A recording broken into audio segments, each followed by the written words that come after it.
Souvik, yes sir. দেখো VS কোডের মধ্যে যে এইচটিএমএল প্রোগ্রামটা তুমি লিখেছো, তো এর মধ্যে আমরা সিএসএস কিভাবে অ্যাড করব?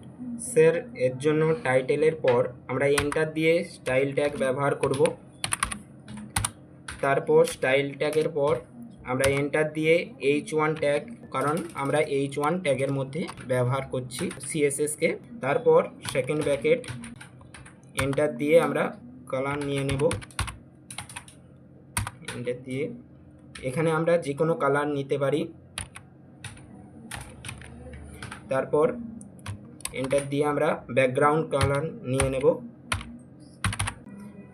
এন্টার দিয়ে এবারে আমরা এখানে যে কোনো কালার নিয়ে নিতে পারি, আমি অ্যাকোয়া নিয়ে নিচ্ছি। তারপর গো লাইভ। এইভাবেই এইচটিএমএল এর মধ্যে সিএসএস অ্যাড হয়ে যাবে। ঠিক আছে, থ্যাংক ইউ।